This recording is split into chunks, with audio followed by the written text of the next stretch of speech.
പരിശുദ്ധാത്മാവേ എന്നിൽ നിറയണമേ, നിറഞ്ഞു കവിയണമേ, കവിഞ്ഞൊഴുകണമേ. പുതിയൊരു ജനനം നൽകും പരിശുദ്ധാത്മാവേ, പുതിയൊരു ശക്തിയിലുണരാ കൃപ നീ ചൊരിയണമേ. പരിശുദ്ധാത്മാവേ എന്നിൽ നിറയണമേ, നിറഞ്ഞു കവിയണമേ, കവിഞ്ഞൊഴുകണമേ. പിതാവിൻ്റെയും പുത്രൻ്റെയും പരിശുദ്ധാത്മാവിൻ്റെയും നാമത്തിൽ ആമേൻ. കാരുണ്യവാനായ ദൈവമേ, കർത്താവായ യേശുവിൽ വിശ്വസിക്കുക, നീയും നിൻ്റെ കുടുംബവും രക്ഷ പ്രാപിക്കും. ഞങ്ങൾക്ക് ചുറ്റും 10,000-കണക്കിന് കുടുംബങ്ങൾ, തകർന്ന കുടുംബങ്ങൾ ഈ തിരുവചനമനുസരിച്ച് രക്ഷ പ്രാപിച്ച് സ്വർഗീയമായ ശാന്തിയും സമാധാനവും അനുഭവിക്കുന്നത് ഞങ്ങൾ കാണുന്നു. കർത്താവ്, ഇനി അങ്ങനെയുള്ള ആ സമാധാനത്തിലേക്ക് സന്തോഷത്തിലേക്ക് കടന്നു വരാൻ പറ്റാത്ത കുടുംബങ്ങൾ ഞങ്ങൾക്ക് ചുറ്റുമുണ്ടെന്ന് അങ്ങ് അറിയുന്നു. ആ കുടുംബങ്ങളെയും അങ്ങയുടെ തിരുമ്പിൽ സമർപ്പിച്ച് ഈ തിരുവചനം ഞങ്ങളിലും ഞങ്ങളുടെ കുടുംബങ്ങളിലും നിറവേറ്റണമെന്ന് പ്രാർത്ഥിക്കുന്നു. അതിനുള്ള തടസ്സങ്ങൾ നീക്കി ദൈവമക്കളുടെ സ്വാതന്ത്ര്യത്തിലേക്ക് ഞങ്ങൾ ഉയർത്തുമാറാകണമേ. പിതാവിൻ്റെയും പുത്രൻ്റെയും പരിശുദ്ധാത്മാവിൻ്റെയും നാമത്തിൽ ആമേൻ. ഇത് നമ്മൾ ധ്യാനിക്കുന്ന രക്ഷയെക്കുറിച്ചാണ്. അപ്പസ്തോല പ്രവർത്തനം 16:31. കർത്താവായ യേശുവിൽ വിശ്വസിക്കുക, നീയും നിൻ്റെ കുടുംബവും രക്ഷ പ്രാപിക്കും. അതൊരു ആളുടെ ചോദ്യത്തിന് മറുപടിയാണ് അവിടെ കാണുന്നത്. തൊട്ട് മുൻപ് ഒരു പാറാവുകാരൻ വിശുദ്ധ പൗലോസിലേടും കൂട്ടരോടും ചോദിക്കുന്ന ഒരു ചോദ്യമാണത്. അതിൻ്റെ ഉത്തരവായത്, യജമാനന്മാരെ രക്ഷ പ്രാപിക്കാൻ ഞാൻ എന്ത് ചെയ്യണം? ധാരാളം പേര് ഒരു രക്ഷ ആവശ്യമാണ്, വഴി ഏതാണെന്നറിയില്ല. ഒരിക്കൽ ചെറുപ്പക്കാരൻ പറയുന്നത്, പഠിച്ചിട്ടുണ്ട്, പഠനത്തിലൊക്കെ നല്ല മികവ് പുലർത്തിയ ആളാണ്, അവൻ്റെ കൂടെ പഠിച്ചവരൊക്കെ നല്ല നല്ല നിലയിലെത്തി, ഇവന് മാത്രം എവിടെയും എത്താൻ സാധിച്ചിട്ടില്ല. അങ്ങനെ സ്വയം തൊഴിലിലേക്ക് തിരിഞ്ഞു, ബിസിനസ് നടത്തി പരാജയപ്പെട്ടു, ഒരു വർക്ക്ഷോപ്പ് തുടങ്ങി പരാജയപ്പെട്ടു, മെഡിക്കൽ ഷോപ്പ് തുടങ്ങി പരാജയപ്പെട്ടു, ഒരു വാഹനം ബസ് എടുത്തു, ലക്ഷങ്ങൾ കടം കയറി, ചെക്ക് കൊടുത്തിട്ടുണ്ട്, കേസാകുന്നുണ്ട്, ഭീഷണിയുണ്ട്. അപ്പോഴാണ് ചിന്തിച്ച് ഒരു പക്ഷേ വിദേശത്ത് പോയാൽ രക്ഷപ്പെടാം. ബോംബെയിൽ പോകുന്നു, ഏജൻറ്റ് കബളിപ്പിക്കുന്നു, തിരിച്ച് നാട്ടിലെത്തുന്നു, വീണ്ടും പരിശ്രമിക്കുന്നു, ഗൾഫിലെത്തുന്നു, പറഞ്ഞ ജോലിയല്ല കിട്ടിയത്, തിരിച്ച് നാട്ടിൽ വരുന്നു. ഒരു മനുഷ്യൻ്റെ ഒരു ആയുസ്സാണ് പോയിക്കൊണ്ടിരിക്കുന്നത്. അപ്പോൾ അയാൾക്ക് രക്ഷപ്പെടണമെന്ന് ആഗ്രഹമുണ്ട്, വഴി മാറി മാറി പരീക്ഷിക്കുക. പക്ഷെ ഒന്നിനൊന്ന് താഴത്തേക്കല്ലാതെ രക്ഷ കിട്ടുന്നതായിട്ട് കാണുന്നില്ല. ചോദിക്കുകയാണ്, യജമാനന്മാരെ രക്ഷ പ്രാപിക്കാൻ ഞാൻ എന്ത് ചെയ്യണം? അപ്പം അതിനുള്ള കാര്യം പറയുകയാണ്, നീ ഇന്നത് ചെയ്താൽ രക്ഷ പ്രാപിക്കുന്നല്ല, നീ കർത്താവായി യേശുവിൽ വിശ്വസിക്കുക, നീ മാത്രമല്ല നീ നിൻ്റെ കുടുംബവും രക്ഷ പ്രാപിക്കും. അപ്പം ചില വ്യക്തികളുടെയൊക്കെ ജീവിതത്തിൽ കടന്നുപോയ തലമുറയായിട്ട് ബന്ധപ്പെട്ടാണ് നിൽക്കുന്നത്. നമ്മൾ പെട്ടെന്ന് ഇങ്ങനെ ആകാശത്തുനിന്ന് പൊട്ടി വീണതല്ലല്ലോ ഭൂമിയിലേക്ക്. ഈ കാലഘട്ടത്തിൽ നമ്മൾ ഒത്തിരി കേൾക്കുന്ന ഒരു പ്രസംഗമാണ്, പൂർവികരുടെ പാപത്തിൻ്റെ തെറ്റിൻ്റെ ഫലം ഇപ്പോഴത്തെ തലമുറ അനുഭവിക്കുന്നു. അങ്ങനെ ഒരു പ്രബോധനങ്ങൾ നമ്മൾ ധാരാളം കേൾക്കാറുണ്ട് ഈ കാലഘട്ടത്തിൽ. അതിനുള്ള വചനവും ബൈബിളിലുണ്ട്. ഉദാഹരണത്തിന് നിയമാവർത്തന പുസ്തകത്തിൽ 5-ാം അധ്യായത്തിൽ പറയുന്നത്, പിതാക്കന്മാരുടെ തെറ്റിൻ്റെ 3ഉം 4ഉം തലമുറ വരെയുള്ള മക്കളെ ശിക്ഷിക്കുന്ന അസഹിഷ്ണുവായ ദൈവമാണ് ഞാൻ. 6-ാം അധ്യായത്തിൽ ഇതുപോലെ നിരവധിയായ വചനങ്ങളുണ്ട്. അപ്പോൾ ആ വചനങ്ങൾ ധ്യാനിക്കുകയും പ്രഘോഷിക്കുകയും ചെയ്യുന്ന വ്യക്തികൾ ഉദാഹരണ സഹിതം ബൈബിളും തന്നെ അതെടുത്ത് പ്രസംഗിക്കുമ്പോൾ അത് ഖണ്ഡിക്കാൻ പറ്റില്ല, ശരിയാണ്, അംഗീകരിക്കേണ്ടതായിട്ട് വരും. എന്നാൽ ബൈബിളിൽ വേറെയും വചനമുണ്ട്, പിതാക്കന്മാരുടെ തെറ്റിന് മക്കളെയോ മക്കളുടെ മക്കളെയോ ഞാൻ ശിക്ഷിക്കുന്ന ദൈവമല്ല, അതും ബൈബിളിലുണ്ട്. ഉദാഹരണത്തിന് ജെറമ്യ 31:29 മുതലുള്ള വാക്യങ്ങൾ. ജെറമ്യ പ്രവാചകൻ്റെ പുസ്തകം 31-ാം അധ്യായത്തിൻ്റെ 29 മുതലുള്ള വാക്യങ്ങളിൽ പറയുകയാണ്, പിതാക്കന്മാർ പച്ചമുന്തിരിങ്ങ തിന്നു, മക്കളുടെ പല്ല് പുളിച്ചു എന്ന ആ നാളിൽ അവർ പറയുകയില്ല, ഇനിമേൽ പച്ചമുന്തിരിങ്ങ തിന്നുന്നവൻ്റെ പല്ലേ പുളിക്കൂ. അപ്പോൾ ഇത് വിശ്വസിക്കുന്ന ആൾ ഇത് പ്രസംഗിക്കുന്നു. അങ്ങനെ മനുഷ്യരെ പറഞ്ഞ് പേടിപ്പിക്കുകയാണ്, ഭയപ്പെടുത്തുകയാണ്. ശിക്ഷിക്കുന്നൊരു ദൈവമൊന്നുമല്ല, ദൈവം സ്നേഹമാണ്, കരുണയുള്ളവനാണ്. പൂർവികരെന്തോ പാപം ചെയ്തെന്ന് കരുതിക്കൊണ്ട് അവരുടെ മക്കളെ ശിക്ഷിക്കുന്നവനല്ല ദൈവം. അതിനിതും ഇതുപോലുള്ള വചനങ്ങളും. ഇത് രണ്ടും കേൾക്കുന്ന വ്യക്തികളാണ് കുഴപ്പത്തിലാകുന്നത്. രണ്ടും ബൈബിളിലുള്ളതാണ് താനും, ഇത് രണ്ടും ശരിയാണ് താനും. പൂർവികരുടെ പാപശാപങ്ങൾ പിൻതലമുറയിലേക്ക് കടന്നു വരുമോ ഇല്ലയോ എന്നുള്ളത് ഇങ്ങനെയുള്ള സംശയം വരുന്ന സമയത്ത് സഭയുടെ പഠനത്തിലേക്ക് നോക്കിയാൽ മതി. സഭ പഠിപ്പിക്കുന്നു ഇന്ന് ജനിക്കുന്നൊരു കുഞ്ഞിന് ഉത്ഭവഭാവമുണ്ടെന്ന്. അതെവിടുന്ന് വന്നത്? ആദിമാതാപിതാക്കന്മാരുടെ പാവം. പിന്നെ അധികം തലപോഞ്ഞ് ആലോചിക്കേണ്ട ആവശ്യമില്ലല്ലോ. അങ്ങനെ നിരവധി സംഭവങ്ങൾ ബൈബിളിൽ നമ്മൾ കാണുന്നുണ്ട്, ഇന്ന് സമൂഹത്തിലും കാണുന്നുണ്ട്. വൈദികരെ കയ്യേറ്റം ചെയ്ത ചില കുടുംബങ്ങൾ അതിൻ്റെ സ്ഥിതി കാണുന്നുണ്ട്. പള്ളിയുടെ സ്വത്ത് തട്ടിയെടുത്ത ചില കുടുംബങ്ങൾ അതിൻ്റെ ഫലം കാണുന്നുണ്ട്. മാതാപിതാക്കൾ ജീവിത വിശുദ്ധി പുലർത്താതെ അവിശ്വസത കാണിച്ചതിൻ്റെ ഫലങ്ങൾ മക്കളിൽ കാണുന്നുണ്ട്. ഇത് നിഷേധിക്കാൻ പറ്റുന്ന കാര്യമല്ല. അപ്പം നിൻ്റെ രക്ഷ പലപ്പോഴും നിന്നെ മാത്രം ആശ്രയിച്ച് നിൽക്കുന്നതായിരിക്കില്ല. പക്ഷെ നീ കർത്താവായി യേശുവിൽ വിശ്വസിച്ചാൽ നീയും നിൻ്റെ കുടുംബവും രക്ഷ പ്രാപിക്കും. ഇതാണ് വചനം. അപ്പോൾ ഒന്ന്, യേശു ക്രിസ്തു എന്തുകൊണ്ടാണ് ഏകരക്ഷ എന്ന് പറയാനുള്ള കാരണം എന്താണ്? എല്ലാ മതഗ്രന്ഥങ്ങളിലും നല്ല കാര്യങ്ങൾ പറഞ്ഞിരിക്കുന്നു. എല്ലാ മതത്തിലും നന്മയുണ്ട്, നല്ല മനുഷ്യർ എല്ലാ മതത്തിലും ഉണ്ട്. പിന്നെ എന്തുകൊണ്ടാണ് യേശു മാത്രം ഏകരക്ഷകൻ എന്ന് പറയാനുള്ള കാരണം എന്താണ്? അത് അപ്പോസ്തല പ്രവർത്തനം 4:12 ആകാശത്തിന് താഴെ ഭൂമിക്ക് മേൽ മനുഷ്യരുടെ രക്ഷയ്ക്ക് വേണ്ടി യേശു അല്ലാതെ മറ്റൊരു നാമവും നൽകപ്പെട്ടിട്ടില്ല എന്ന് നമ്മൾ പ്രഘോഷിക്കുമ്പോൾ ഒരു വർഗീയത നിറഞ്ഞ ഇടുങ്ങിയ പ്രബോധനമായിട്ട് ചിന്താഗതിയായിട്ട് തോന്നാം ഇത്. പക്ഷെ ദൈവം വെളിപ്പെടുത്തി തരുമ്പോൾ അതിൽ തെറ്റുപറ്റില്ല. എന്തുകൊണ്ടാണ് ദൈവം ഇങ്ങനെ പറയാൻ കാരണം? യേശു അല്ലാതെ മറ്റൊരു നാമൻ രക്ഷയ്ക്ക് വേണ്ടി തന്നിട്ടില്ലെന്ന് പറയാൻ കാരണം എന്താണ്? ദൈവം സൃഷ്ടിച്ചത് മനുഷ്യരെയാണ്.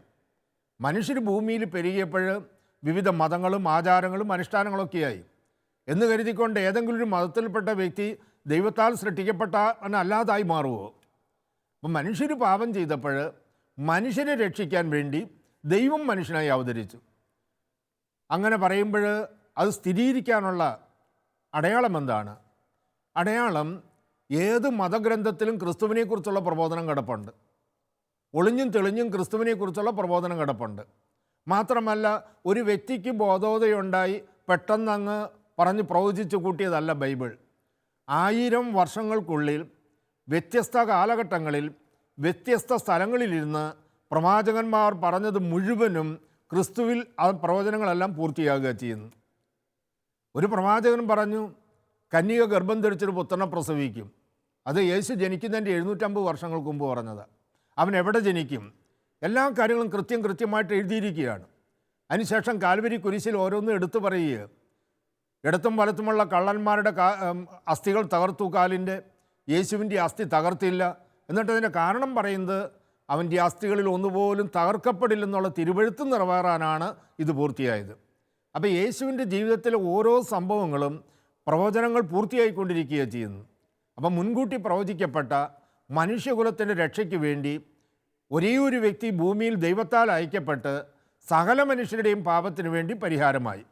അതാണ് യോഹന്നാൻ്റെ സുവിശേഷം 1-ാം അധ്യായത്തിൻ്റെ 29-ാമത്തെ വാക്യത്തിൽ പറയുന്നത്, ദാ വരുന്നു ലോകത്തിൻ്റെ പാപം നീക്കുന്ന ദൈവത്തിൻ്റെ കുഞ്ഞാട്. എല്ലാ മതങ്ങളിലും ബലിയുണ്ട്. ചില മതങ്ങളിൽ നരബലി പോലും നിലനിന്നിരുന്നു. ചിലർ പുത്രൻ പുത്രിയൊക്കെ ബലി കൊടുക്കുമായിരുന്നു. അപ്പോൾ ബൈബിൾ പറയുകയാണ് അതൊക്കെ നിഴലുകളാണ്. യഥാർത്ഥ ബലി ദാ വരുന്നു ലോകത്തിൻ്റെ പാപം നീക്കുന്ന ദൈവത്തിൻ്റെ കുഞ്ഞാട്. അപ്പം ദൈവം മുൻകൂട്ടി പ്രവാചകന്മാരുടെ അരുളി ചെയ്ത് ആ എല്ലാ അടയാളങ്ങളും ഈ ക്രിസ്തുവിൽ പൂർത്തിയാക്കുന്നു. ആ ക്രിസ്തുവിൻ്റെ കാൽവരി യാഗം വഴിയാണ് മാനവകുലത്തിന് രക്ഷയുണ്ടാകുന്നത്. അതുകൊണ്ടാണ് ബൈബിൾ പറഞ്ഞത് ആകാശത്തിന് താഴെ ഭൂമിക്ക് മുകളിൽ മനുഷ്യകുലത്തിൻ്റെ രക്ഷയ്ക്ക് വേണ്ടി മറ്റൊരു നാമവും നൽകപ്പെട്ടിട്ടില്ല. ഇനി യേശു എന്തിൽ നിന്നാണ് ഒരു വ്യക്തിയെ രക്ഷിക്കുന്നത്? എങ്ങനെയാണ് രക്ഷിക്കുന്നത് യേശു? ഈ രക്ഷ സ്വന്തമാക്കാൻ ഞാൻ എന്ത് ചെയ്യണം? അപ്പോൾ അവിടെ പറയുകയാണ് കർത്താവായി യേശുവിൽ വിശ്വസിക്കാൻ നീയും നിൻ്റെ കുടുംബവും രക്ഷ പ്രാപിക്കുമെന്ന് പറയുമ്പോൾ ഇപ്പോൾ പല ആൾക്കാരുടെ കുടുംബത്തിൽ ഇങ്ങനെ പ്രശ്നങ്ങൾ വരുന്നു. എല്ലാവർക്കും അറിയേണ്ട ഈ പ്രശ്നത്തിൻ്റെ കാരണം എന്താണെന്ന്. ഇവിടെ തിരുവനന്തപുരത്ത് സ്ഥലത്ത് ധ്യാനം നടക്കുന്ന സമയത്ത് 10,000 കൺവെൻഷനാണ്. 1-ാമത്തെ കൽപ്പനയെക്കുറിച്ച് സംസാരിച്ചുകൊണ്ടിരിക്കുമ്പോൾ ഒരു ചെറുപ്പക്കാരൻ സ്റ്റേജിൽ വന്ന് കാൽക്കൽ വീണ് പൊട്ടിക്കരയെ രക്ഷിക്കണമെന്ന് പറഞ്ഞുകൊണ്ട്. അവർ 12 മക്കളായിരുന്നു. ഈ 12 മക്കളിൽ 10 പേരും മരിച്ചുപോയി. രണ്ടുപേരേ ബാക്കിയുള്ളൂ. ഒരാൾ വിദേശത്തും ഇദ്ദേഹം മാത്രമേ ബാക്കിയുള്ളൂ. ഈ മരിച്ചതൊന്നും സ്വാഭാവിക മരണമായിരുന്നില്ല, ദുർമരണമായിരുന്നു. ഒരു പരിചയവും അവിടെ കണ്ടുപരിചയമില്ലാത്തൊരു വ്യക്തി വീട്ടിൽ വന്നിട്ട് ആ പരിസരമൊക്കെ വീക്ഷിച്ചിട്ട് പറയുക, ഈ വർഷം ഇവിടെ 4 മരണം നടക്കുമല്ലോ. 4 മരണം നടന്നു. അപ്പം ഞാൻ അയാൾക്ക് എന്ത് മറുപടിയാണ് കൊടുക്കേണ്ടത്? ഞാൻ അയാളെ ആശ്വസിപ്പിക്കാൻ വേണ്ടി അങ്ങനെയൊന്നും സംഭവിക്കില്ലെന്ന് പറയണോ? അയാളുടെ സഹോദരങ്ങളുടെ ശവകുടീരം അവിടെ കിടക്കുക, സംഭവിക്കില്ലെന്ന് പറയാൻ പറ്റുമോ? പിന്നെ ഞാൻ എന്താ പറയേണ്ടത്? സ്വാഭാവികം എന്ന് പറയണോ? അപ്പം അദ്ദേഹം ചോദിക്കില്ലേ, നിൻ്റെ കുടുംബത്തിൽ ഇങ്ങനെ സംഭവിച്ചിട്ടുണ്ടോ എന്ന്? ഡിസംബർ 15-ാം തീയതി ബൈക്കുമായിട്ട് പുറത്തു പോയൊരു ചെറുപ്പക്കാരന് 10 മിനിറ്റ് കഴിഞ്ഞ മരണവാർത്തയാണ് വീട്ടിൽ കിട്ടിയത്. അത്ഭുതപ്പെടാനില്ല, ഒരു മരണം നടന്നു. പിറ്റേ വർഷം ഡിസംബർ 15-ന് ആ കുടുംബത്തിൽ അപകടം നടക്കുക, സ്വാഭാവികം എന്ന് വിളിക്കണോ? 3-ാം വർഷവും ഡിസംബർ 15-ന് ആ കുടുംബത്തിൽ അപകടം നടക്കുക, ഒറ്റപ്പെട്ട സംഭവമാകാം. അവ ഒറ്റപ്പെട്ടെങ്കിലും അവർ മനുഷ്യരാണല്ലോ, അവർക്കൂടി വേണ്ടുന്ന സന്ദേശം വേണമല്ലോ. ഇവിടെയാണ് പറയുന്നത്, കർത്താവായ യേശുവിൽ വിശ്വസിക്കുക, നീ നിൻ്റെ കുടുംബവും രക്ഷ പ്രാപിക്കും. ഇന്ന് ധാരാളം പേര് വീടിരിക്കുന്ന സ്ഥലത്തിൻ്റെ കുഴപ്പമായിട്ട് അത് 10 പേരെ കണ്ടു കഴിഞ്ഞാൽ 10 രീതിയിൽ പറയും. ചിലരുടെ വീട്ടിൽ മൃഗങ്ങൾ വാഴില്ല, ചിലരുടെ വീട്ടിൽ പാമ്പിൻ്റെ ശല്യമാണ്, ചിലരുടെ വീട്ടിൽ അപകട മരണമാണ്, മറ്റു ചിലരുടെ വീട്ടിൽ ആത്മഹത്യ, പാരമ്പര്യമായിട്ട് ആത്മഹത്യ ചെയ്യുന്നവർ. എവിടുന്ന് തുടക്കം എവിടുന്നാണ് ഈ പാരമ്പര്യമായിട്ട്? വേറെ ചിലർ പറയുകയാണ്, ഞങ്ങൾക്കെതിരെ കൂടോത്രം ചെയ്തു, ഞങ്ങൾക്ക് വ്യക്തമായ തെളിവുണ്ട്. അത് വല്ലവരോടൊക്കെ പറഞ്ഞ് നിങ്ങളുടെ തോന്നലാണ്, അന്ധവിശ്വാസമെന്ന് പറയും. ഞങ്ങൾ എന്താ ചെയ്യേണ്ടത്? സത്യത്തിൽ ഈ മന്ത്രം, കൂടോത്രം എന്നൊക്കെ പറയുന്നതിന് വല്ല ശക്തിയുണ്ടോ? ബൈബിളിൻ്റെ വെളിച്ചത്തിൽ പറയുമ്പോൾ അതിന് ശക്തി ഉണ്ടെന്ന് തന്നെ വേണം മനസ്സിലാക്കാൻ. പുറപ്പാടിൻ്റെ പുസ്തകത്തിൽ ഫറവോയുടെ രാജകൊട്ടാരത്തിൽ മോശ ദൈവശക്തിയാൽ പ്രവർത്തിച്ച അത്ഭുതങ്ങൾ, അടയാളങ്ങൾ പലതും 7 മുതലുള്ള അധ്യായങ്ങളിൽ. വടി സർപ്പമായിട്ട് മാറുന്നു ദൈവശക്തിയാൽ.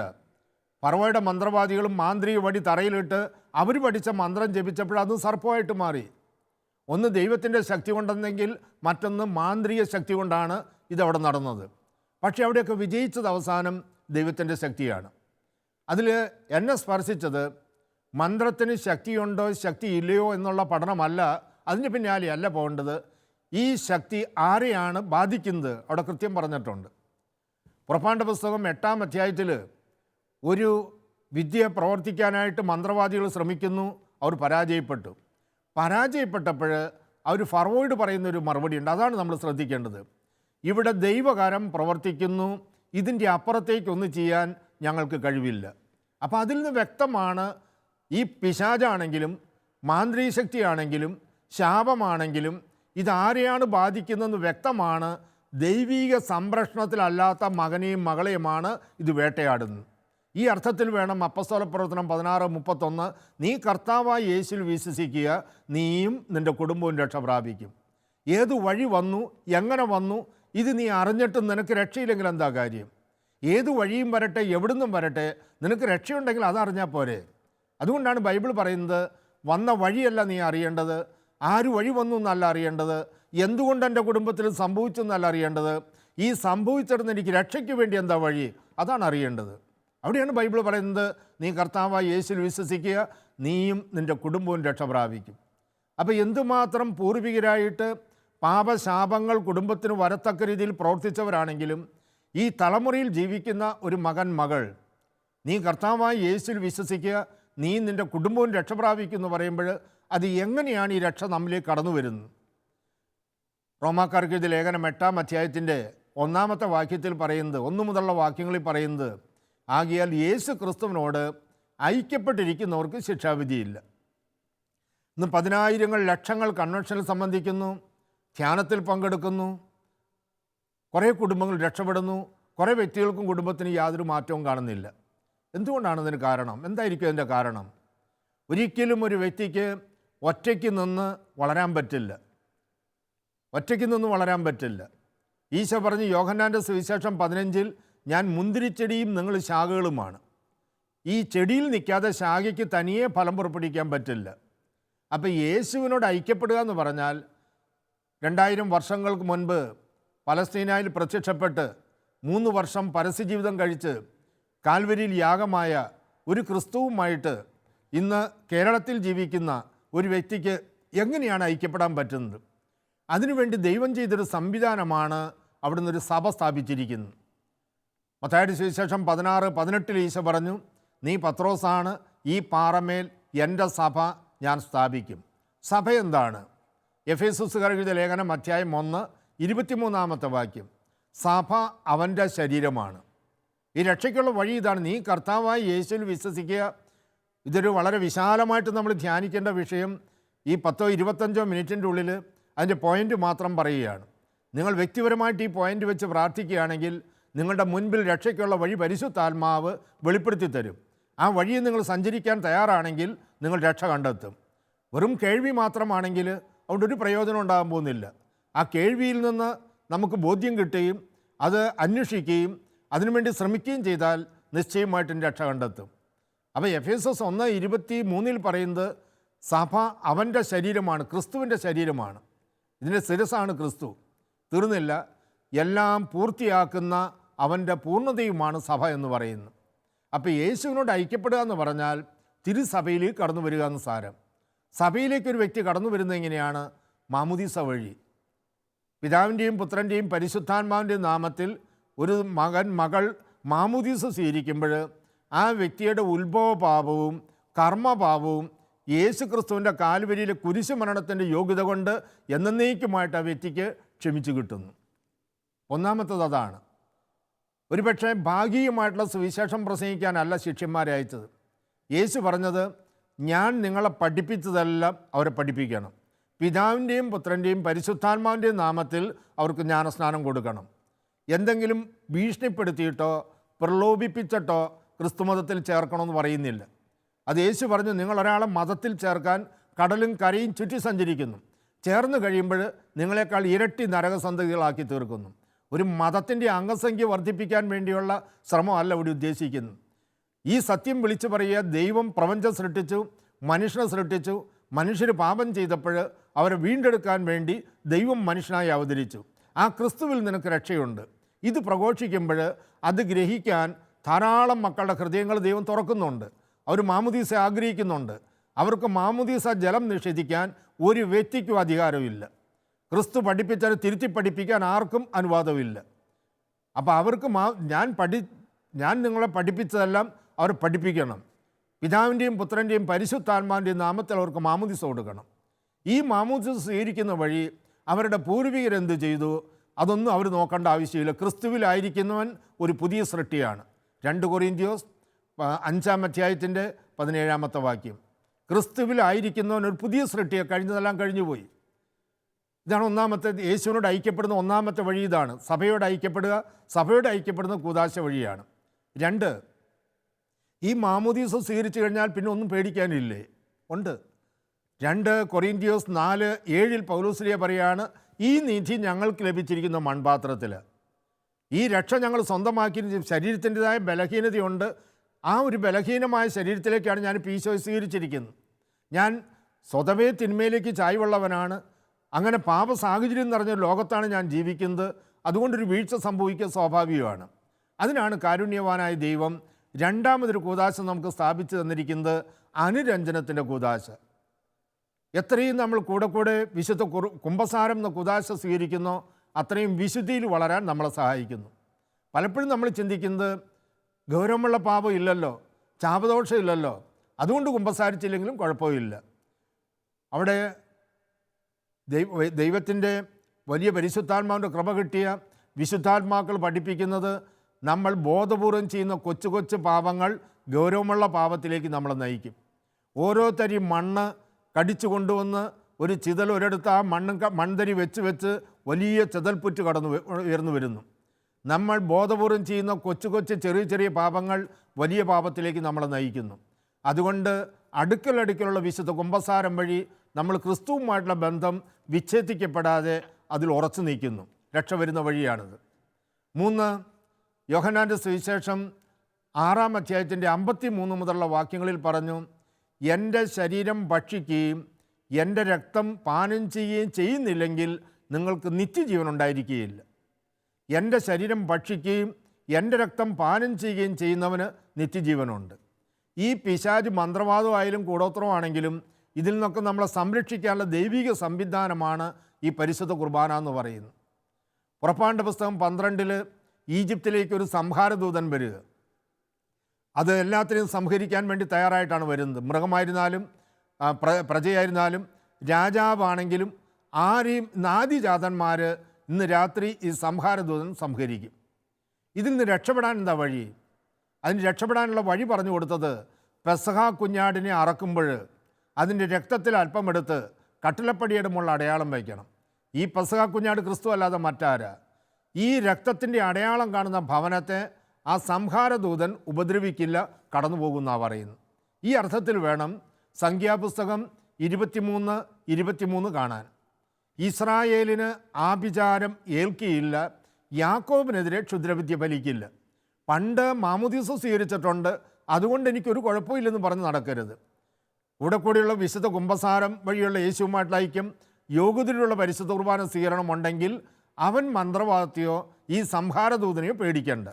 12 മക്കളിൽ 10 പേരും മരിച്ചുപോയി, ദുർമരണം മരിച്ചെങ്കിൽ അവിടെ ഒരു സംഹാരദൂതനുണ്ട്. ഈ സംഹാരദൂതനിൽ നിന്ന് മന്ത്രത്തിനും കൂടോത്രനും രക്ഷിക്കാൻ പറ്റില്ല. ആ കുഞ്ഞാടിൻ്റെ ചോരയാണ്, ആ രക്തമാണ്, മാംസമാണ്, വിശുദ്ധ കുർബാനയാണ്. ഇതുപോലുള്ള അസ്വാഭാവികമായിട്ടുള്ള തിന്മയിൽ നിന്ന് നമുക്ക് സംവിധാനം തരുന്നത് പരിശുദ്ധ കുർബാനയാണ്. പക്ഷേ അത് യോഗ്യതയിലൂടെ സ്വീകരിക്കണമെന്ന് മാത്രം. അല്ലെങ്കിൽ യൂദാസ് സ്വീകരിച്ച പോലെ സ്വീകരിക്കുമ്പോൾ അത് തന്നെ പിശാചിന് കടന്നു വരാനൊരു വാതിലായിട്ട് മാറുക. 3 വർഷക്കാലം കൂട്ടത്തിൽ കൊണ്ടു നടന്ന് പഠിപ്പിച്ച അപ്പസ്തോലന്മാരുടെ കർത്താവ് ലോകം, ശരീരം, പിശാച് ഇതിനെ അതിജീവിക്കാൻ വേറെ കുറുക്കുവഴിയൊന്നും പറഞ്ഞു കൊടുത്തില്ല. മത്തായിയുടെ സുവിശേഷം 26:41 പറഞ്ഞത്, 1 മണിക്കൂർ നിങ്ങൾക്ക് എന്നോട് കൂടെ ഉണർന്നിരിക്കാൻ സാധിച്ചില്ലേ? പ്രാർത്ഥനയില്ലെങ്കിൽ അന്ധകാരം കടന്നു വരും. പ്രാർത്ഥനയില്ലെങ്കിൽ ദുഷ്ടശക്തികൾ കീഴ്പ്പെടുത്തും. എത്ര ധ്യാനത്തിൽ പങ്കെടുത്താലും, എത്ര ടെലിവിഷൻ പ്രഭാഷണം കേട്ടാലും, എത്ര ബൈബിൾ മുഴുവൻ കാണാതെ പഠിച്ചു വെച്ചാലും പ്രാർത്ഥന വഴി ഒരു ബന്ധമില്ലെങ്കിൽ നമുക്ക് പിടിച്ചു നിൽക്കാൻ, ആത്മീയമായിട്ട് വളരാനോ നിലനിൽക്കാനോ സാധിക്കില്ല. മർക്കോസിൻ്റെ സുവിശേഷം 9-ാം അധ്യായത്തിൽ പിശാച് ബാധിച്ചൊരു ബാലനെ സുഖപ്പെടുത്താൻ അപ്പസ്തോലന്മാർ പരാജയപ്പെടുക. വീട്ടിലെത്തിയപ്പോൾ രഹസ്യമായിട്ട് അവർ ചോദിച്ചു കർത്താവിനോട്, എന്തുകൊണ്ടാണ് ആ പിശാചിനെ ബഹിഷ്കരിക്കാൻ ഞങ്ങൾ കഴിയാതെ പോയത്? മർക്കോസിൻ്റെ സുവിശേഷം 9:28-29 വാക്യങ്ങൾ. പ്രാർത്ഥന കൊണ്ടല്ലാതെ മറ്റൊന്നുകൊണ്ടും ഈ വർഗം പുറത്തു പോകില്ല. മറ്റുള്ളവരെ നമ്മൾ പ്രാർത്ഥിക്കാൻ ഏൽപ്പിക്കുന്നു. ബ്രദറെ പ്രാർത്ഥിക്കണം, അച്ചോ പ്രാർത്ഥിക്കണം എന്ന് പറയും, അവർ പ്രാർത്ഥിക്കുന്നു. കുടുംബത്തിൽ പ്രാർത്ഥനയുണ്ടോ, വ്യക്തിപരമായ പ്രാർത്ഥനയുണ്ടോ, എങ്കിൽ മാത്രമേ ഈ തിന്മകളിൽ നിന്ന് നമുക്ക് സംരക്ഷണം ലഭിക്കൂ. 5-ാമത്തേതാണ് വചനവുമായിട്ടുള്ള ബന്ധം. വെളിപാട് പുസ്തകം 1-ാം അധ്യായത്തിൻ്റെ 3-ാമത്തെ വാക്യത്തിൽ ഒരു 3 അനുഗ്രഹത്തെക്കുറിച്ച് പറയുന്നുണ്ട്. ഈ വചനം വായിക്കുന്നവരും കേൾക്കുന്നവരും അനുസരിക്കുന്നവരും അനുഗ്രഹിക്കപ്പെട്ടവർന്ന്. വചനം വായിക്കുന്നത്, വചനം കേൾക്കുന്നത്, വചനം അനുസരിക്കുന്നത് അനുഗ്രഹമാണ്. ഞാൻ പലപ്പോഴും ധ്യാന സമയത്ത് ചോദിക്കാറുണ്ട്, ഈ സമ്പൂർണ്ണ ബൈബിൾ ജീവിതത്തിൽ ഒരു പ്രാവശ്യമെങ്കിലും വായിച്ചിട്ടുള്ളവർ ഒന്ന് കരങ്ങൾ ഉയർത്താമോ എന്ന്. വളരെ ചുരുക്കപ്പേരാണ്. അതേസമയത്ത് അവർ പഠനത്തിന് വേണ്ടി 15-20 വർഷം അവർ പഠിച്ചതിൻ്റെ ഇടയിൽ പഠിച്ച പുസ്തകങ്ങളുടെ എണ്ണം നോക്കുകയാണെങ്കിൽ അതെന്തുമാത്രം ഉണ്ടാകും? ഒരു വലിയ കുറവായത്.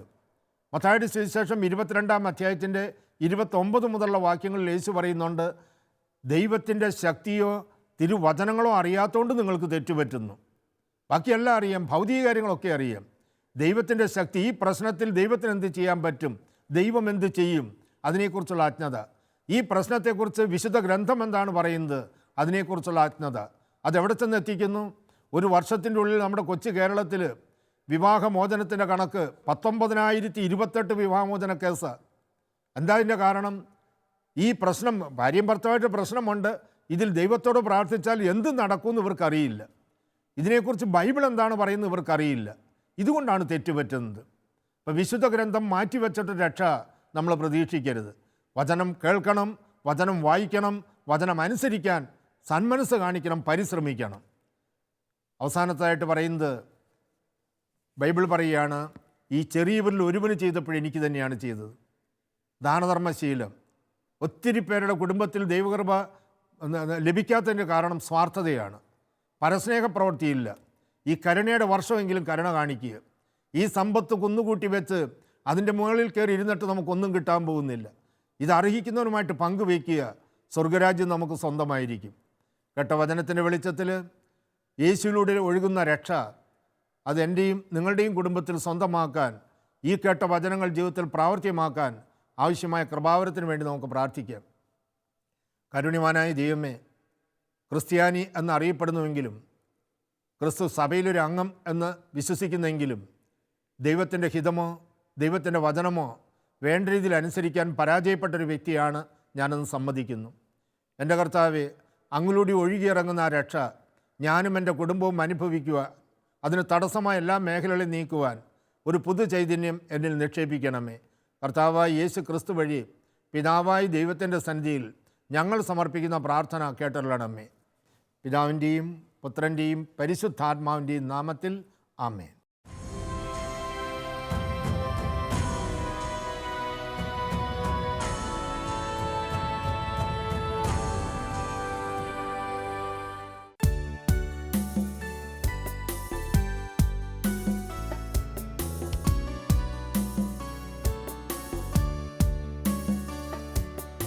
ആത്മാവിലും സത്യത്തിലും ആരാധിക്കാൻ വരൂ, സത്യദൈവ സുനുവിനെ നിത്യവും വാഴ്ത്തിടാം. ആത്മാവിലും സത്യത്തിലും ആരാധിക്കാൻ വരൂ, സത്യദൈവ സുനുവിനെ നിത്യവും വാഴ്ത്തിടാം. ഹല്ലേലൂയ ഹല്ലേലൂയ ഹല്ലേലൂയ ഹല്ലേലൂയ ഹല്ലേലൂയ ഹല്ലേലൂയ ഹല്ലേലൂയ.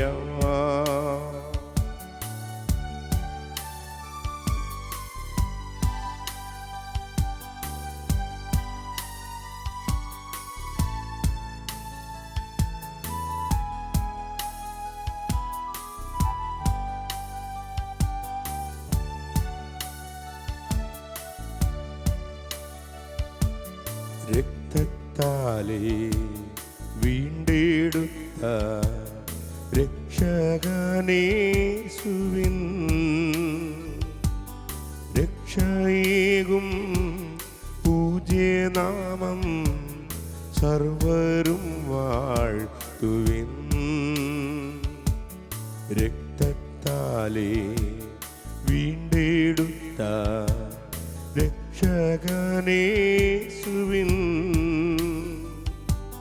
രക്ഷയേകും പൂജ്യനാമം സർവരും വാഴ്ത്തിടാം.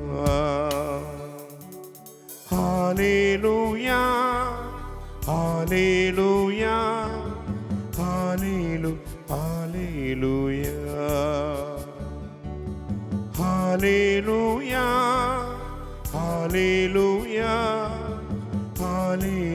ഹല്ലേലൂയ.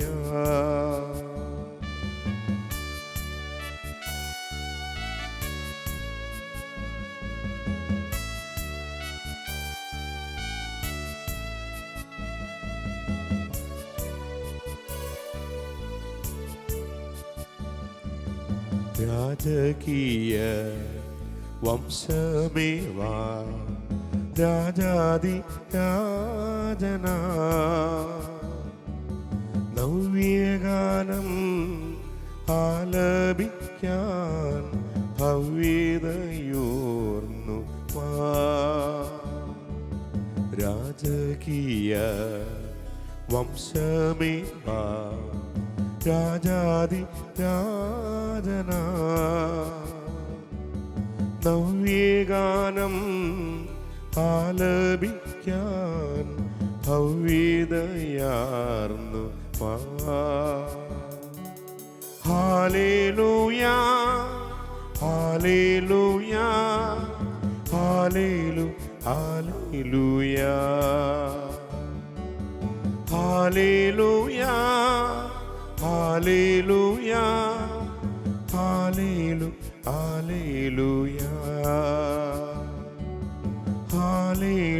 ഹല്ലേലൂയ.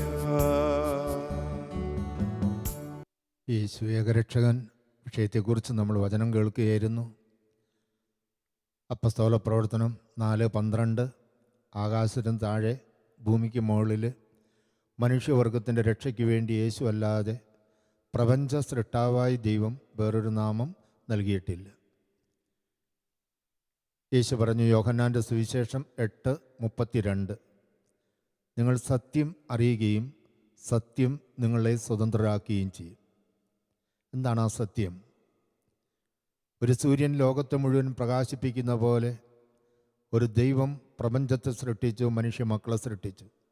ഏതു പേരിൽ വിളിച്ചാലും മനുഷ്യകുലം പാപം ചെയ്തപ്പോഴവർ രക്ഷിക്കാൻ വേണ്ടി സ്വപുത്രനെ ഭൂമിയിലേക്ക് അയച്ചു. മനുഷ്യകുലത്തിൻ്റെ മുഴുവത്തിൻ്റെയും പാപത്തിൽ നിന്ന്, ശാപത്തിൽ നിന്ന്, പൈശാചി പീഡകളിൽ നിന്ന് മോചനത്തിനു വേണ്ടി ഒരിക്കൽ യേശു കാൽവരിയിൽ കുരിശിതനായി. ആ യേശു ക്രിസ്തുവിൽ ഒരു വ്യക്തി വിശ്വസിക്കുമ്പോൾ, സ്വന്തമാക്കുമ്പോൾ അവിടുത്തെ യോഗ്യത കൊണ്ട് പാപത്തിൽ നിന്ന്, ശാപത്തിൽ നിന്ന്, പൈശാചി പീഡകളിൽ നിന്ന് ആ വ്യക്തിയും കുടുംബവും രക്ഷ പ്രാപിക്കുന്നു. ഇതാണ് ഈശോ അരുൾ ചെയ്തതിൻ്റെ പൊരുൾ.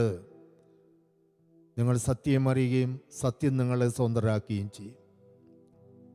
അപ്പസ്തോല പ്രവർത്തനം 16:31, നീ കർത്താവായി യേശുവിൽ വിശ്വസിക്കുക, യേശുവിൻ്റെ പ്രബോധനങ്ങൾ സ്വീകരിക്കുക, യേശുവിനെ അനുസരിക്കുക, നീയും നിൻ്റെ കുടുംബവും രക്ഷ പ്രാപിക്കും.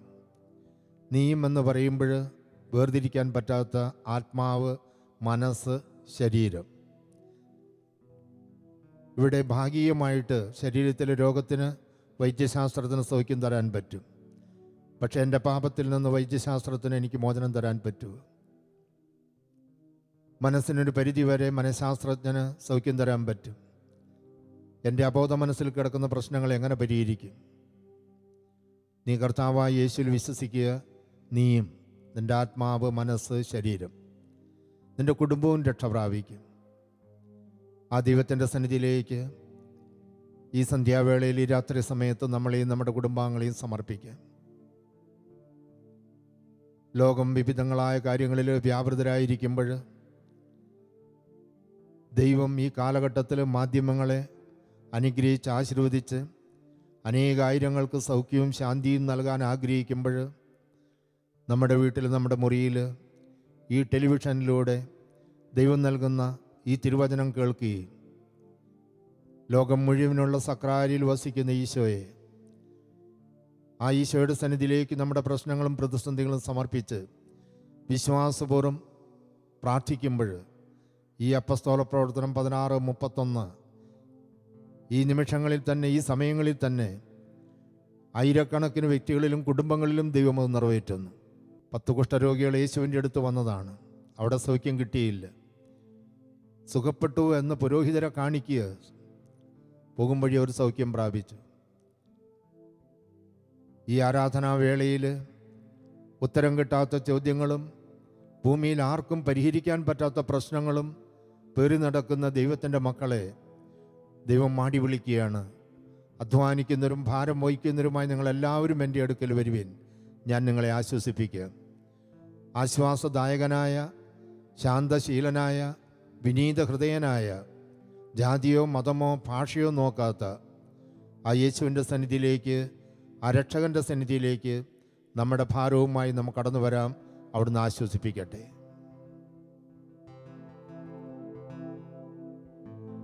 യേശുവേ രക്ഷകാ, നിന്റെ നാമമൊന്നു മാത്രം. യേശുവേ രക്ഷകാ, നിന്റെ നാമമൊന്നു മാത്രം. ഹൃദയത്തിൽ നിന്ന് ഏറ്റുപറയാം, ഹൃദയത്തിൽ നിന്ന് വിളിക്കാം. യേശുവേ രക്ഷകാ, നിന്റെ നാമമൊന്നു മാത്രം. തകർന്ന ഹൃദയത്തെ ദൈവം നിരസിക്കില്ല, അവിടുത്തെ വിളിക്കാം. രക്ഷിപ്പാ ഈ ഭൂവിൽ വേറെ നാമമില്ലല്ലോ. രക്ഷിപ്പാ ഈ ഭൂവിൽ വേറെ നാമമില്ലല്ലോ. യേശുവേ രക്ഷകാ, നിന്റെ നാമമൊന്നു മാത്രം. യേശുവേ രക്ഷകാ, നിന്റെ നാമമൊന്നു മാത്രം. രക്ഷിപ്പാൻ ഈ ഭൂവിൽ വേറെ നാമമില്ലല്ലോ.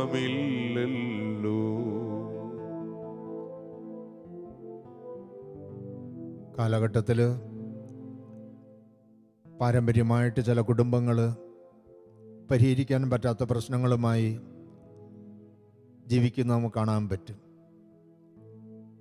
ഓരോ ആഴ്ചയിലും ഓരോ ഇടവകയിൽ വചന ശുശ്രൂഷയുമായിട്ട് കടന്നു ചെല്ലുമ്പോൾ മനുഷ്യരുടെ പ്രയാസങ്ങളും പ്രശ്നങ്ങളും 10, 30, 33 കൊല്ലമായിട്ട് കണ്ടുകൊണ്ടിരിക്കുകയാണ്. പാരമ്പര്യമായിട്ട് കടന്നു വരുന്ന ചില പ്രശ്നങ്ങൾ പല കുടുംബങ്ങളെയും അലട്ടുന്നുണ്ട്. തലമുറയായിട്ട് ആത്മഹത്യ, ചില പിശാചുക്കളെ ദൈവം പേര് പറഞ്ഞ് വിളിച്ചാണ്, ഊമനും ബദിരനുമായി പിശാച് എന്ന് പേര് വിളിച്ചാണ് ബഹിഷ്കരിക്കുന്നത്. ഇതുപോലെ ആത്മഹത്യ പിശാച് ചില കുടുംബങ്ങളെ തകർക്കുകയാണ്. തലമുറയായിട്ട് ആത്മഹത്യ. തോബിത്തിൻ്റെ പുസ്തകത്തിൽ 3-ാം അധ്യായത്തിൽ സാറ എന്ന് പറയുന്നൊരു പെൺകുട്ടി, അവിടെ അപകട മരണങ്ങളാണ്. എന്തുകൊണ്ടാണെന്നറിയില്ല, അറിയേണ്ടവനറിയാം. ഒരു പിശാചാണ് ആദ്യ രാത്രി അവളുടെ ഭർത്താവിനെ വധിക്കുന്നത്. പൈശാചി വീടുകളിൽ കഴിയുന്ന കുടുംബങ്ങൾ, സന്താന സൗഭാഗ്യം പലപ്പോഴും ഏറെ പ്രതീക്ഷയോടുകൂടി ഗർഭം ധരിക്കുന്നു, പക്ഷെ ഒരു കുഞ്ഞിനെ താലോലിക്കാൻ പറ്റുന്നില്ല, അബോർഷനായി പോകുന്നു. ഒരു സഹോദരൻ പറയായിരുന്നു, 2 തലമുറയായിട്ട് ഞങ്ങളുടെ കുടുംബത്തിൽ സന്താന സൗഭാഗ്യമില്ല, അവിടെയും എവിടെയും ആർക്കെങ്കിലും ഒരു കുഞ്ഞുണ്ടെങ്കിൽ ഉണ്ട്. മറ്റൊരു സഹോദരൻ പറയുന്നു, ഞങ്ങളുടെ കുടുംബത്തിൽ നിന്ന് ഒരു പെൺകുട്ടിയെ ദേവാലയത്തിൽ വെച്ച് ഈ അടുത്ത കാലത്തൊന്നും വിവാഹം ചെയ്തയക്കാൻ സാധിച്ചിട്ടില്ല. അന്യസമുദായത്തിൽപ്പെട്ട യുവാക്കന്മാരുടെ പിന്നാലെ ഇറങ്ങിപ്പോകുന്നു. എന്തുകൊണ്ടാണ് ഇങ്ങനെ സംഭവിക്കുന്ന അറിഞ്ഞുകൂട്. ഓരോ വൃക്ഷത്തിനും വേരുള്ളതുപോലെ ഓരോ പ്രശ്നത്തിനും ഒരു കാരണമുണ്ടാകും. കാരണങ്ങൾ നമുക്ക് അജ്ഞാതമായിരിക്കാം. കർത്താവായ യേശുവിൽ വിശ്വസിക്കുക, നീയും നിന്റെ കുടുംബവും രക്ഷ പ്രാപിക്കും. രക്ഷകനായ യേശുവിൻ്റെ സന്നിധിയിലേക്ക് ഈ രാത്രി സമയം നമ്മുടെ പ്രശ്നങ്ങൾ സമർപ്പിച്ച് നമുക്ക് പ്രാർത്ഥിക്കാം. അവിടുത്തെ അനുഗ്രഹത്തിനായിട്ട് അവിടുത്തെ നാമം വിളിച്ചപേക്ഷിക്കാം. നിങ്ങൾ ഏത് മതത്തിൽപ്പെട്ടതാണ്? യേശു അന്നും ചോദിച്ചിട്ടില്ല, ഇന്നും ചോദിക്കില്ല, നാളുകളിലും ചോദിക്കില്ല. മതം ദൈവം സൃഷ്ടിച്ചതല്ലാത്തതുകൊണ്ട്, ദൈവം മനുഷ്യനെ സൃഷ്ടിച്ചതുകൊണ്ട് എല്ലാ മനുഷ്യൻ വിളിച്ചപേക്ഷിക്കുന്ന എല്ലാ മക്കളിലേക്കും അവിടുത്തെ സൗഖ്യവും ശാന്തിയും അനുഗ്രഹവും അവിടുന്ന് വർഷിക്കുന്നു. നിങ്ങളുടെ ആവശ്യങ്ങൾ തിരുമുമ്പിൽ സമർപ്പിക്കുക. വിശ്വാസത്തോടെ അവിടുത്തെ വിളിച്ചപേക്ഷിക്കുക. ഏതെങ്കിലും രീതിയിലുള്ള പൈശാചി പീഡകളാണെങ്കിൽ ആരാധന സമയത്ത് നമ്മുടെ ഭവനങ്ങളിൽ നമ്മുടെ പ്രശ്നങ്ങളിൽ നിന്ന് ദൈവത്തിൻ്റെ ദൂതന്മാർ അവയെ ആട്ടി ഓടിക്കും. തലമുറയായി വന്ന പാരമ്പര്യമായിട്ട് കടന്നു വന്ന തിന്മയാണെങ്കിൽ രക്ഷകനായിരിക്കുന്ന യേശു ആ തിന്മയിൽ നിന്ന്, ആ ബന്ധനത്തെ നമ്മളെ മോചിപ്പിക്കുന്നു. കർത്താവായ യേശുവിൽ വിശ്വസിക്കുക, നീയും നിൻ്റെ കുടുംബവും രക്ഷ പ്രാപിക്കും. നമുക്ക് പ്രാർത്ഥിക്കാം.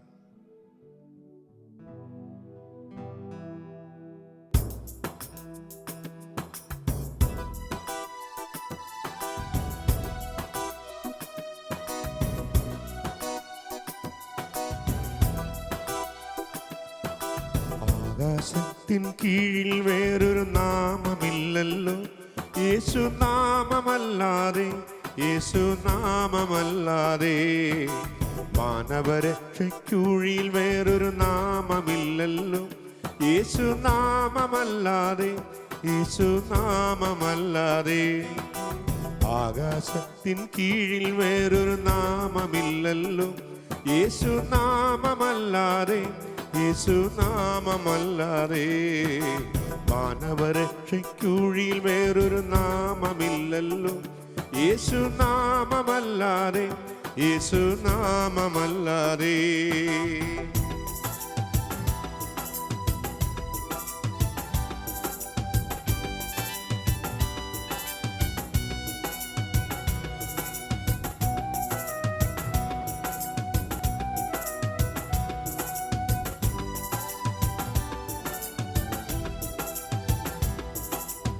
പറുദീസായിൽ ദൈവം തന്നൊരു രക്ഷാവാഗ്ദാനം യേശുനാഥനല്ലയോ.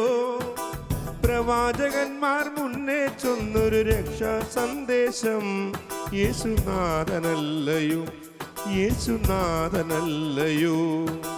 ദൈവം മാനവരക്ഷയ്ക്കായി തന്നൊരു നാമമേ യേശു എന്നൊരു നാമമേ.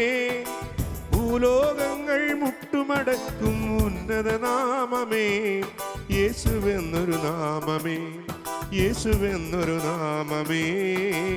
ആകാശത്തിൻ കീഴിൽ വേറൊരു നാമമില്ലല്ലോ യേശുനാമമല്ലാതെ, യേശുനാമമല്ലാതെ. മാനവരക്ഷയ്ക്കുഴിയിൽ വേറൊരു നാമമില്ലല്ലോ യേശുനാമമല്ലാതെ, യേശുനാമമല്ലാതെ.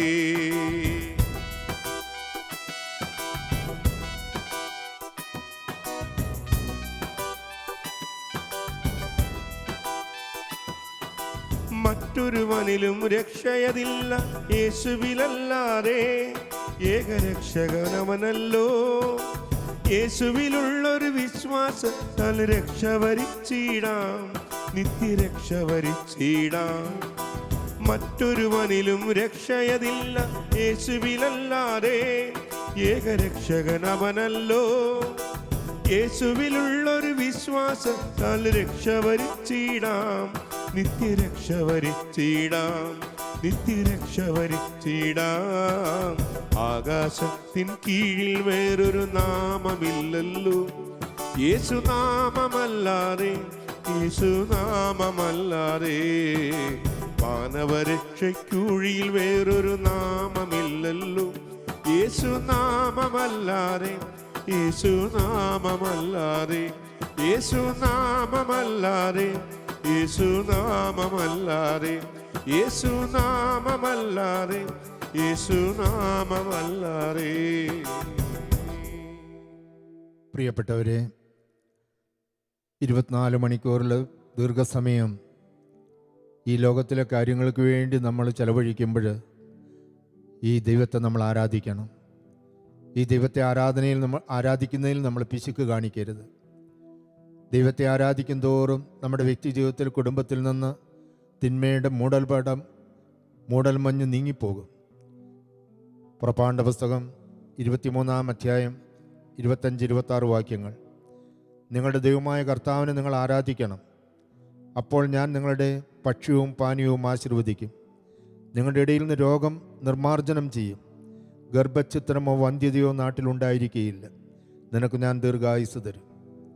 ഈ ആരാധനയിൽ വിശ്വാസപൂർവ്വം നിങ്ങൾ പങ്കെടുത്ത് പ്രാർത്ഥിക്കുന്നെങ്കിൽ, ഈ ആവശ്യങ്ങൾക്ക് വേണ്ടി കണ്ണുനീരൊഴുക്കി നിങ്ങൾ പ്രാർത്ഥിക്കുന്നെങ്കിൽ, ഈ സമയം ദൈവമേ അങ്ങനെ കടാക്ഷിക്കുന്ന പക്ഷം, എന്നെ സ്പർശിക്കുന്ന പക്ഷം, അങ്ങയുടെ നാമമഹത്വത്തിന് വേണ്ടി ഞാൻ സാക്ഷ്യപ്പെടുത്തും, നിന്നെ മഹത്വപ്പെടുത്തും എന്നൊരു തീരുമാനമെടുത്തൊന്ന് വിളിക്കാമോ അവിടുത്തെ നാമം? ഒന്ന് സമർപ്പിക്കാമോ നിങ്ങളുടെ പ്രശ്നങ്ങൾ ഈ ദൈവസന്നിധിയിലേക്ക്?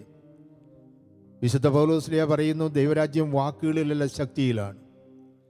ദൈവത്തിൻ്റെ കൽപ്പനയാണ്, നിങ്ങൾ ലോകം മുഴുവൻ പോയി സകല സൃഷ്ടിയോടും സുവിശേഷം പ്രസംഗിക്കണം. അവിടുന്ന് തുടങ്ങി വെച്ചതാണ്, അവിടുന്ന് ഏൽപ്പിച്ചതാണ് ഈ ശുശ്രൂഷ. മർക്കോസിൻ്റെ സുവിശേഷം അവസാനിക്കുന്ന ഇങ്ങനെയാണ്: അവരെല്ലായിടത്തും പോയി പ്രസംഗിച്ചു, കർത്താവ് അവരോട് കൂടെ പ്രവർത്തിക്കുകയും അടയാളങ്ങൾ കൊണ്ട് വചനം സ്ഥിരീകരിക്കുകയും ചെയ്തു. ഈ ശുശ്രൂഷ ദൈവം ഉയർത്തിയതാണെങ്കിൽ, ഈ ശുശ്രൂഷ ദൈവമാണ് നയിക്കുന്നതെങ്കിൽ, അവൻ വാഗ്ദാനങ്ങൾ വിശ്വസ്തനാണ്. നിരാശയ്ക്ക് ആവശ്യമില്ല.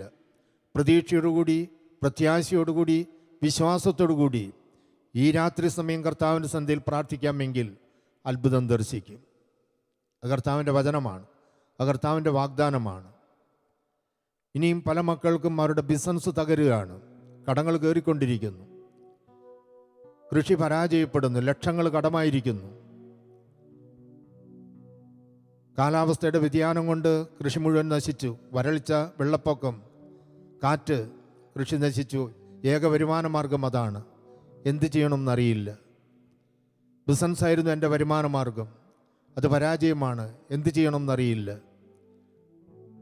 ഒന്ന് ദൈവം പറയുന്നുണ്ട്, നിയമാവർത്തന പുസ്തകം 28-ാം അധ്യായത്തിൻ്റെ 1 മുതലുള്ള വാക്യങ്ങൾ. ഇന്ന് ഞാൻ നിനക്ക് നൽകുന്ന കൽപ്പനകളും ചട്ടങ്ങളും ശ്രദ്ധാപൂർവം പാലിക്കുകയാണ് എങ്കിൽ, അതാ വ്യവസ്ഥ. നഗരത്തിലും വയലിലും നീ അനുഗ്രഹിക്കപ്പെടും. കച്ചവടക്കാരനാണെങ്കിൽ, കൃഷിക്കാരനാണെങ്കിൽ നീ അനുഗ്രഹിക്കപ്പെടും. നിന്റെ മൃഗങ്ങൾ അനുഗ്രഹിക്കപ്പെടും. ഇന്ന് ചില കുടുംബത്തിൽ മൃഗങ്ങൾ വാഴുന്നില്ല, ചത്തുപോകുക. മറ്റു ചില കുടുംബത്തിൽ ചില ക്ഷുദ്രജീവികളുടെ ശല്യം, പാമ്പ്, ഇങ്ങനെയുള്ള ശല്യം. ഒന്നേ മാർഗമുള്ള ആരാധിക്കാമോ ദൈവത്തെ, വിളിച്ചപേക്ഷിക്കാമോ ദൈവത്തെ, അവിടെ ദൈവത്തിൻ്റെ അത്ഭുതങ്ങൾ ദർശിക്കാൻ സാധിക്കും. ഇസ്രായേൽ ജനങ്ങൾ ഒത്തിരി അത്ഭുതങ്ങൾ സ്വന്തം കണ്ണുകൊണ്ട് കണ്ടതാണ്. ഈജിപ്തിലെ ഫറവോയുടെ രാജകൊട്ടാരത്തിൽ ദൈവം ചെയ്തതും, ചെങ്കടലിലൂടെ കടന്നു വന്നതും, മരുഭൂമിയിൽ മന്ന ഭക്ഷിച്ചതും, കരിമ്പാറയിൽ നിന്ന് വെള്ളം കുടിച്ചതെല്ലാം അവർ അനുഭവിച്ചതാണ്. ചെറിയൊരു പ്രശ്നം വന്നപ്പോൾ അവർ ദൈവദൂഷണം പറയാൻ തുടങ്ങി. അവിടെ ഒരു ദിവസം തന്നെ ഏതാണ്ട് 25,000-ൽ പരം ആൾക്കാർ മരിച്ചു വീഴുക. ദൈവത്തിൻ്റെ സ്വഭാവം അറിയുന്ന നേതാവ് മോശ മുന്നോട്ട് വന്നു. നിലമ്പറ്റത്താണ് വണങ്ങി ഇങ്ങനെ പ്രാർത്ഥിച്ചു, കരുണ കാണിക്കണമേ. ആ ഒരൊറ്റ വ്യക്തിയുടെ പ്രാർത്ഥന കൊണ്ട് 6 ലക്ഷത്തിൽ പരം വരുന്ന ഇസ്രായേൽ ജനത്തിനോട്, 6 ലക്ഷം എന്ന് പറയുമ്പോൾ യുദ്ധശേഷിയുള്ളവരെ മാത്രമേ എണ്ണിയിട്ടുള്ളൂ, കൊച്ചുകുട്ടികളെ, സ്ത്രീകളെ ഉൾപ്പെടുത്തിയിട്ടില്ല. ആ ജനത്തിൻ്റെ അപരാധം ദൈവം ക്ഷമിക്കുകയും, എൻ്റെ പൂർവികർ കുടുംബത്തിന് ശാപം വരത്തക്ക രീതിയിൽ പ്രവർത്തിച്ചവരാകാം, അതിൻ്റെ ഫലം ഇന്ന് എൻ്റെ കുടുംബത്തിലുണ്ടാകാം. ഒരു പക്ഷേ കർത്താവ് രക്ഷിക്കാൻ വന്നവനാണ്. അതാണ് ഈശോയെക്കുറിച്ച് പറയുന്നത്. ലൂക്കായുടെ സുവിശേഷം 2:10, സകല ജനത്തിനും വേണ്ടിയുള്ള വലിയ സന്തോഷത്തിൻ്റെ സദ്വാർത്ത ഞാൻ നിങ്ങളെ അറിയിക്കുന്നു, നിങ്ങൾക്കായി രക്ഷകൻ കർത്താവായി ക്രിസ്തു എന്ന് പറഞ്ഞിരിക്കുന്നു. വിശ്വാസത്തോടു കൂടി ഈ ചൊല്ലിത്തരുന്ന പ്രാർത്ഥനകൾ ഏറ്റുചൊല്ലി പ്രാർത്ഥിക്കുക. നിശ്ചയമായും നിങ്ങളെ അലട്ടുന്ന പ്രശ്നങ്ങളിൽ ദൈവത്തിൻ്റെ ഇടപെടലുണ്ടാകും. മോശ പ്രാർത്ഥിച്ചതുപോലെ നമുക്കൊന്ന് ചേർന്ന് പ്രാർത്ഥിക്കാം. കർത്താവായ യേശുവേ, കർത്താവായ യേശുവേ, കർത്താവായ യേശുവേ, കർത്താവായ യേശുവേ, ഞങ്ങളും പൂർവികരും മാതാപിതാക്കളും ബന്ധുമിത്രാദികളും സഹോദരങ്ങളും വഴി വന്നുപോയ എല്ലാ അപരാധങ്ങളും ഞങ്ങളോട് ക്ഷമിക്കണമേ. കർത്താവേ, അങ്ങയുടെ തിരുരക്തത്താൽ ഞങ്ങളെയും ബന്ധുമിത്രാദികളെയും ജീവജാലങ്ങളെയും വസ്തുവകകളെയും സംരക്ഷിക്കണമേ. ഞാൻ ആദ്യം സൂചിപ്പിച്ച പോലെ പാമ്പിൻ്റെ ശല്യങ്ങൾ, ഏതെങ്കിലും ക്ഷുദ്രജീവിയുടെ ശല്യങ്ങൾ, തുടർച്ചയായിട്ട് അപകട മരണങ്ങൾ, ആത്മഹത്യ, ചില മാരക രോഗങ്ങൾ വേട്ടയാടുന്നു. ഒരു കുടുംബത്തിൽ ഒരേ സമയത്ത് 3 പേര് മാനസികരോഗിയായിരിക്കുന്ന അവസ്ഥ, കൂടെ വാഹനം ആക്സിഡൻ്റ് ആകുക, വീടിനോ സ്ഥാപനത്തിനോ കൂടെ തീപിടിക്കുക. ഇങ്ങനെ എന്തെങ്കിലും അസ്വാഭാവികമായിട്ട് നിങ്ങളുടെ മനസ്സിലുണ്ടെന്ന് തോന്നുമെങ്കിൽ അവർ പ്രത്യേകം ഈ പ്രാർത്ഥന, ഈ ഭാഗം ഒരിക്കൽ കൂടി ആവർത്തിച്ച് പ്രാർത്ഥിക്കുക. കർത്താവേ, അങ്ങയുടെ തിരുരക്തത്താൽ ഞങ്ങളെയും ബന്ധുമിത്രാദികളെയും ജീവജാലങ്ങളെയും വസ്തുവകകളെയും സംരക്ഷിക്കണമേ. അങ്ങേ മക്കളായി സ്വീകരിച്ച് അങ്ങേ അരൂപിയിലൂടെ ഞങ്ങളെ നയിക്കണമേ. ഹല്ലേലൂയ, ഹല്ലേലൂയ, ഹല്ലേലൂയ. അത്ഭുതങ്ങൾ, അടയാളങ്ങൾ, മാനസാന്തരങ്ങൾ, രോഗശാന്തികൾ ഈ നിമിഷം അങ്ങ് വർഷിക്കണമേ. കണ്ണീരോടുകൂടെ വിളിച്ചപേക്ഷിക്കുന്ന മക്കളിലേക്ക്, കുടുംബങ്ങളിലേക്ക് അങ്ങയുടെ കരുണ വർഷിക്കണമേ. Hallelujah, hallelujah.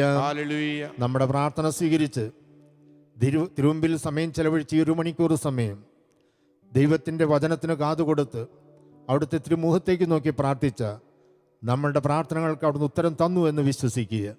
ആ നല്ലവനായ ദൈവത്തെ ഒരു കീർത്തനം ആലപിച്ച് സ്തുതിച്ച് നമുക്ക് സമാപന ആശീർവാദത്തിലേക്ക് വരാം.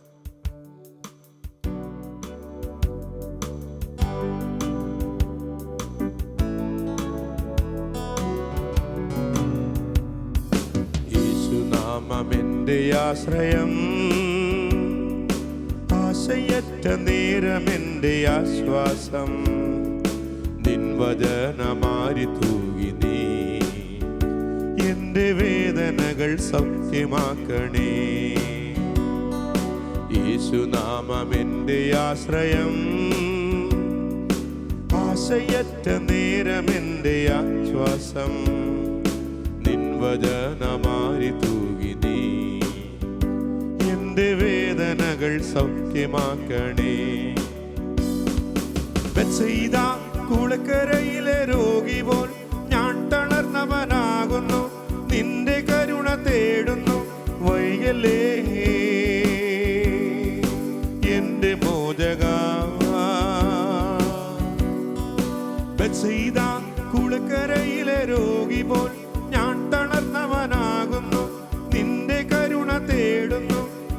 വൈകലേ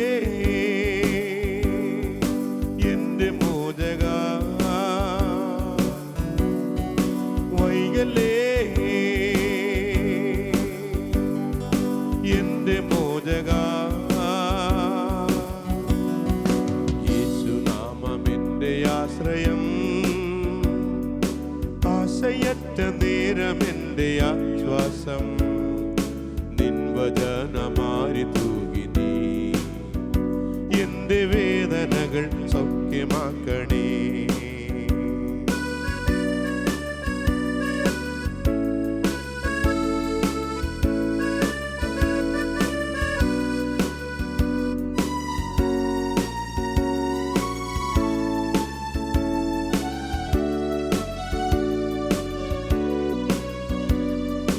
എന്നെ ചുറ്റും ആയിരങ്ങൾക്കിടയിലായി എന്നെ തന്നെ നോക്കി നിൽക്കുന്നേ ഒരുവൻ.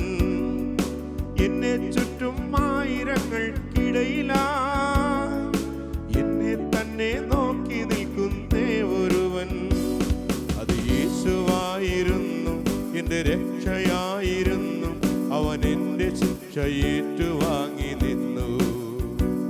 അത് യേശുവായിരുന്നു, എന്റെ രക്ഷയായിരുന്നു. അവൻ എന്റെ ശിക്ഷ ഏറ്റുവാങ്ങി നിന്നു. ബത്സയിദാ കുളക്കരയിലെ രോഗി പോൽ ഞാൻ തളർന്നവനാകുന്നു. നിന്റെ കരുണ തേടുന്നു. വൈകലേ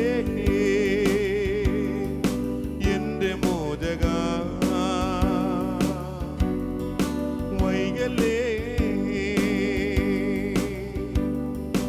എന്റെ മോചക. യേശുനാമം എന്റെ ആശ്രയം, ആശയറ്റ നേരം എന്റെ ആശ്വാസം. നിൻ വചനമാരി തൂകി നീ എന്റെ വേദനകൾ സൗഖ്യമാക്കണേ. എന്റെ വേദനകൾ സൗഖ്യമാക്കണേ. എന്റെ വേദനകൾ സൗഖ്യമാക്കണേ.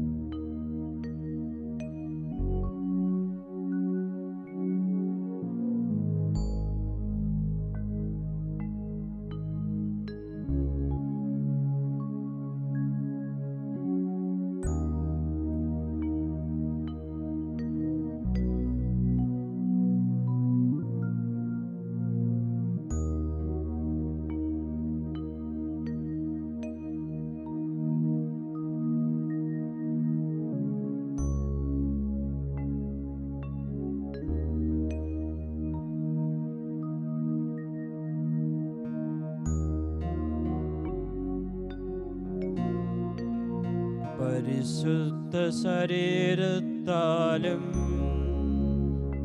വിലയേറിയ രക്തത്താലും പാപത്തിൻ കറകളിൽ നിന്നും മർത്യനു നീ മോചനമേകി. സകലേശ ദിവ്യകടാക്ഷം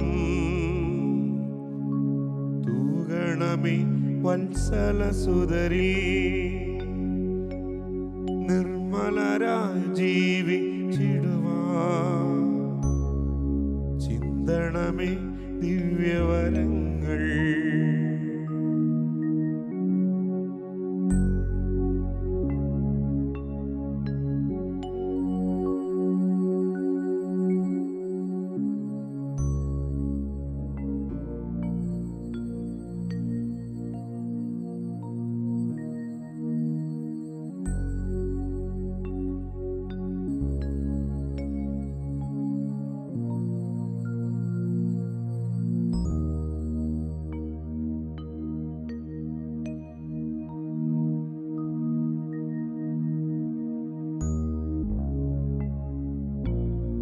പരിശുദ്ധ പരമദിവ്യകാരുണ്യത്തിന് ഇന്നേരവും ആരാധനയും സ്തുതിയും പുകഴ്ചയും ഉണ്ടായിരിക്കട്ടെ. പരിശുദ്ധ പരമ ദിവ്യകാരുണ്യത്തിന് എന്നേരവും ആരാധനയും സ്തുതിയും പുകഴ്ചയും ഉണ്ടായിരിക്കട്ടെ. പരിശുദ്ധ പരമദിവ്യകാരുണ്യത്തിന് എന്നേരവും ആരാധനയും സ്തുതിയും പുകഴ്ചയും ഉണ്ടായിരിക്കട്ടെ.